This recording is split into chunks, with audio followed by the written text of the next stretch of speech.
ये छवि रंजन एक डीसी 4000 लोगों की हत्या खाली जमीन विवाद में रांची में हुआ है। एक कोर्ट का भी गठन हुआ था, एसआर कोर्ट की क्या बोलते हैं, स्पेशल उन मामलों को निपटाने के लिए। पता नहीं अब क्या हुआ नहीं हुआ।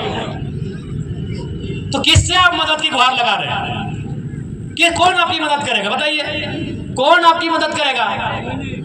अरे भाई डीसी छवि रंजन डीसी थे, पूजा सिंघल आईएएस थी, अरे वो आपको लूटने के लिए यहाँ आई है। तो किससे मदद की अपेक्षा रख रहे हैं? या तो दो ही रास्ता है, विधानसभा के भीतर अच्छे लड़कों को भेजिए जो फौलादी है, जो बहादुर है, या तो निर्मल बनिए या तो बिरसा बनिए, कोई रास्ता नहीं है। अगर आपको रास्ता दिखे तो बताइएगा, अगर आपको रास्ता दिखे तो हमको भी बताइएगा।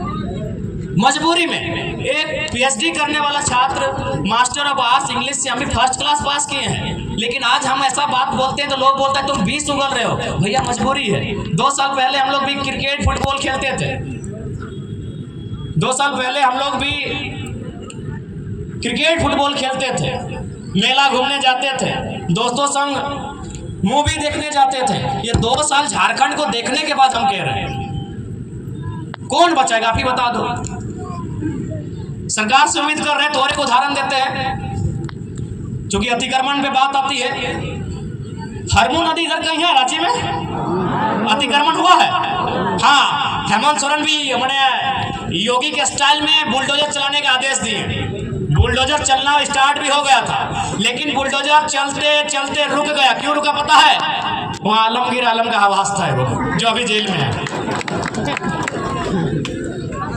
तो कैसे इनसे अपेक्षा करेंगे? जो लोग हमारी रक्षा की जिम्मेदारी लेके हमें वही लूट रहे हैं, तो हम किस पे विश्वास करें?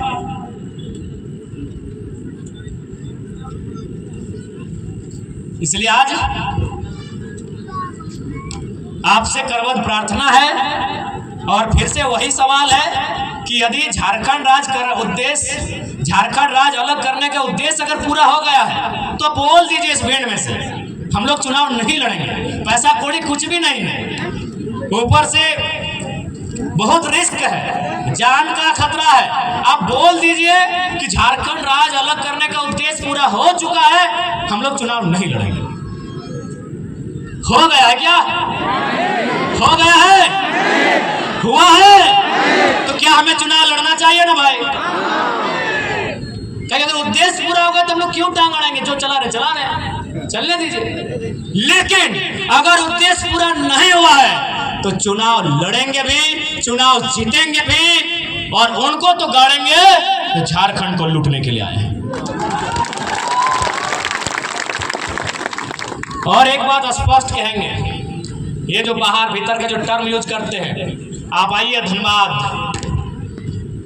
3 बार सांसद कॉमरेड AK राय बने। आज धनबाद के कोई गांव नहीं है जहां उनको पूजा नहीं जाता है। वो हमारे राज्य के नहीं थे, लेकिन उन्होंने अपना सर्वस्व इस राज्य के लिए निछावर कर दिया।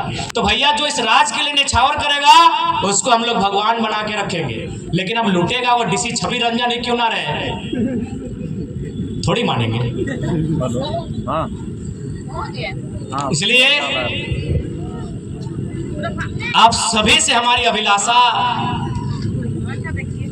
कि इस बार का विधानसभा का चुनाव, और तोहनियन से तो विशेष का दीदी साहब, क्योंकि लोकसभा में तो हमने क्या कैंडिडेट ढालो ना है, तो विधानसभा में गुस्सा झाड़ दिया, दम लगा के धर्म दीदी के देखिया, क्योंकि लोकसभा में हमने कैंडिडेट ना ढालो, ये खोटी लोकसभा है ना भाई, तो खोटी में हम लोग कैंडिडेट तो दिए नहीं थे। तो विधानसभा में निराश मत कीजिएगा,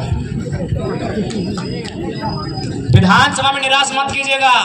ये आज तमाड़ विधानसभा से हम ये अपील करना चाहेंगे, क्योंकि लोकसभा में कैंडिडेट नहीं रहा, हम लोग प्रत्याशी खोजे, प्रत्याशी को बोलने भी तो तैयार नहीं हुए, लेकिन उम्मीद करते हैं चलिए लोकसभा का चुनाव पार हो चुका है, विधानसभा का जो चुनाव आएगा उसमें आपका आशीर्वाद मिले। और एक बात स्पष्ट कहेंगे, चुनाव जीतना हारना अलग बात था। जीत गए तो सदन के भीतर से आपकी बात करेंगे, और नहीं जीत पाए तो सड़क में बैठकर, धरने में बैठकर वहां भी आपकी ही बात करते हुए दिखेंगे। आपसे हमारा नाता है वो नाता रहेगा, आपसे जो हमारा नाता है वो नाता रहेगा, वो किसी भी हाल में नहीं टूटेगा। हम आपके लिए आए हैं, जनता जनार्दन के लिए आए हैं, हम लोग खड़े हैं। खैर देवेंद्र दा तो बता दें कि अपना बाल नहीं काटेंगे। ऐसे बहुत सारे नौजवान जिन्होंने बहुत किस्म का मैंने वचन लिया है। रिजवान जी भी अपना वचन बता दिए। तो हम लोग शौक नहीं है कि विधायक बन के निकल जाए, सांसद बन के निकल जाए। ख्वाहिश यही है कि इस राज्य के लोगों का संरक्षण हो। आज जो इस राज्य के लोग, चाहे हमारी नौकरियों की बात करें, शिक्षा स्वास्थ्य की व्यवस्था की बात कीजिए, आप बुंडू अनुमंडल अस्पताल की देवेंद्र का बात कर रहे थे। अरे आप रांची नहीं, झारखंड के सबसे बड़े अस्पताल रिम्स की बात कीजिए ना। रिम्स को लेकर कुछ दिन पहले हाईकोर्ट का एक स्टेटमेंट था कि यदि रिम्स इलाज की व्यवस्था नहीं कर पाते हैं तो बंद कर दीजिए व्यवस्था। यानी इस राज्य के सबसे बड़े अस्पताल को हाईकोर्ट ने फटकार लगाया है। तो भाई सरकार कर क्या रही है? अपना परिवार का सीट बढ़ा रही है।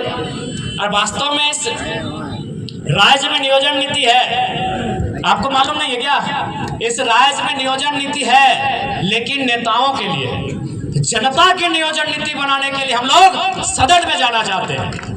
नियोजन नीति है नेताओं के लिए। कैसे से?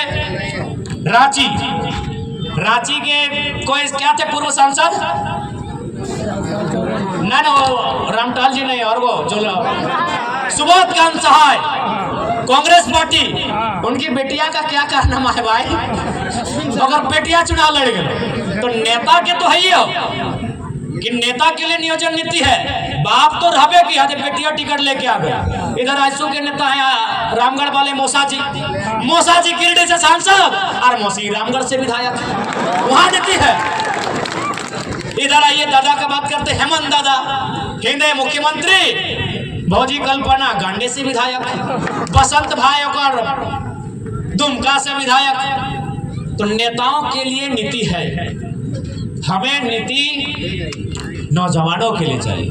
और एक बात, आज जैसा हम लोग क्रांतिकारी सोच के साथ राजनीति कर रहे हैं, यदि हम लोग सफल नहीं होते हैं तो शायद कोई इस राज्य में नया करने का मौका, नया करने के बारे सोचेगा नहीं। हम लोग नया क्या किए आपको देख लिए।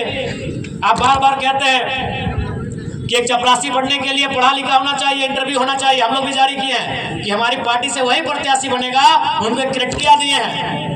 ऐसा नहीं कि जो नहीं पढ़े लिखे नहीं बनेंगे, लेकिन कम, मैक्सिमम वही रहेगा। अभी यही उदाहरण देते हैं। आपके बीच हमारे 3 प्रत्याशी, हम गिरिडीह वाले हैं, आपके रांची से देवेंद्र दा है, हजारीबाग से संजय मेहता है। क्या क्वालिफिकेशन है? एपियरिंग PhD। देवेंद्र नाथ Mahato एपियरिंग PhD, Sanjay Mehta MA+ LLB। तो अगर एक नई क्रांतिकारी शुरुआत हम लोग करने जा रहे हैं, आपका खुद डिमांड रहता है कि चपरासी बनने के लिए पढ़ा लिखा होना चाहिए, हम पढ़े लिखे लोगों को आगे लाने का काम कर रहे हैं, और यहाँ अगर हमें सपोर्ट नहीं मिलेगा तो गुस्सा फेसबुक में ही दिखाइए। फिर गुस्सा फेसबुक में दिखाइए। हम तो आपके मन मुताबिक जैसा युवा चाहती है हम तो ऐसा लेके आए हैं। हमने यहाँ तक प्रत्याशी के लिए इंटरव्यू भी रखा है, ऐसा इतिहास में तो बताइए।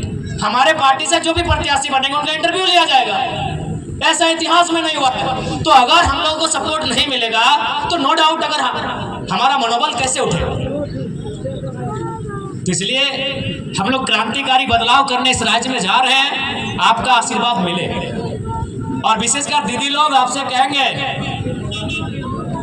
दीदी लोग आपसे भी कहेंगे कि अबरी अगर नो डाउट आपकी भूमिका बहुत ज्यादा है।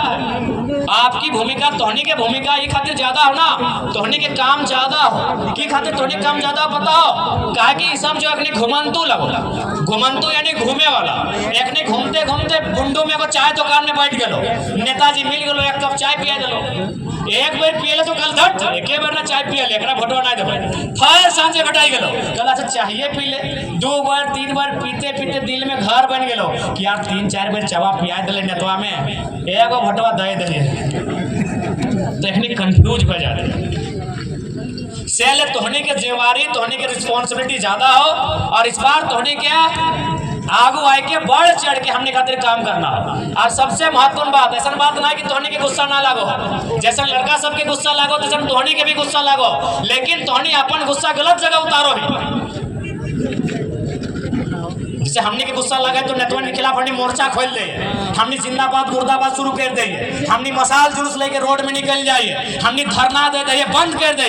लेकिन तोहने के गुस्सा लगो की करे मालूम हो, तोहने ढिलवा के पटक के नोच के चबा के खत्म कर दे।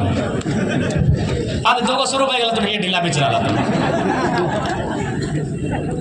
हाँ तो जे तोहने ढीला के ऊपर गुस्सा लगो, ढीला तुमने आप लोग क्या बोलते ढीला को? महिला को सबसे ज्यादा गुस्सा ढीला पे लगता है। अगर आप नहीं जानते सुन लीजिए, दीदी लोग को सबसे ज्यादा गुस्सा ढीला पे आता है। एकदम ऐसे नोच के तो पहले निकालेगी कि मोजरा है कहाँ, ऐसे निकाल के एकदम बीच में रखेगी, एकदम पटक के मार देगी। और यदि उसके दोनों हाथ बीजी है तो कभी कभी हम देखिए दांत से चबा देती है। कि गलत बोल रहे बताइए? तो दीदी लोग हम चाहते हैं आप अपने गुस्से को ट्रांसफर कीजिए। आप जो गुस्सा ढीला को पटकने में कचटने में दिखाते हैं, वो गुस्सा इस बार ईवीएम की मशीन में उन नेताओं को बदलने में दिखाइए। इस बार वोट इसलिए मत कीजिएगा कि वो जो विधायक लड़ रहे हैं वो हमारे मामा के, मौसा के, जेठा के, काका के, गोतनी के, ननद के, सड़भैन के, सरोजिन के, बेटी के, बेटा के, दामाद के पुतहू है। इस बार इसलिए वोट कीजिएगा कि जो आपके बच्चों के पढ़ाई लिखाई, दवाई और कमाई की बात करे, उसके लिए आपको वोट करना है। ये वोट आपका सबसे ताकतवर हथियार है। आप गोली से नहीं लड़ सकते हैं, आप तीर तलवार से नहीं लड़ सकते हैं, आप लाठी डंडा से भी नहीं लड़ सकते हैं, आप भाला फरसा से नहीं लड़ सकते हैं, आप वोट की चोट से लड़ सकते हैं। आप वोट की चोट सही जगह लगाइए। अगर सही जगह वोट की चोट लगेगी तो प्रखंड में भी गलत करने वाले लोग डर के रहेंगे कि गलत नहीं कीजिएगा, जनता ने इस बार तगड़ा नेता चुन के भेजा। तो चलिए इसी बीच आपको एक प्रखंड की भी कहानी सुना देते हैं। गिरिडीह जिला का एक प्रखंड, वहां एक दिन बैठे हैं 2-3 को जेई और अधिकारी लोग, सीआई वगैरह, और क्या बोल रहे मालूम है कि सर एक बात आपको क्या लग रहा है, अगर जयराम महतो जीत जाएगा तो क्या हो सकता है, अकेले क्या करें? तो एगो क्या बोला पता है अधिकारी कि देखिए सर अकेले सरकार में आए या ना आए, लेकिन ब्लॉक में जो लूट रहे हैं ना जन्म प्रमाण पत्र, मृत्यु प्रमाण पत्र, ये तो वाट लगा देगा। ये हम नहीं कह रहे हैं, एक ब्लॉक के पदाधिकारी उनके बगल में जो बैठे थे, वो आखिर तो झारखंडी लोग वहाँ भी है, वही लोग सुनाया कि ब्लॉक में ये आपका नाम का चर्चा है। क्योंकि वो दिल्ली में क्या करेगा नहीं करेगा हमको नहीं मालूम है सर, लेकिन अगर जयराम महतो जीत गया तो भाई ये तो है कि जन्म प्रमाण पत्र मोटेशन रोटेशन जो करते हैं ना, बड़ी ठीक नहीं होगी, तो बंद करना होगा। तो इसलिए आप लीडर ऐसा चुनिए जो मजबूती के साथ जनता के अधिकार के लिए लड़े। आज झारखंड को लड़ाकू लीडर की आवश्यकता है। झारखंड की रिक्वायरमेंट एक बोल्ड लीडर की है। अरे 24 साल से तो लीडर बनी रहे, एमपी एमएलए बनी रहे। इस बार बदलाव कीजिए और हम लोग विश्वास करते हैं, विश्वास रखिए। इस बार झारखंड के दृश्य को बदलने के लिए हम लोग कहीं पीछे नहीं हटेंगे। और विशेष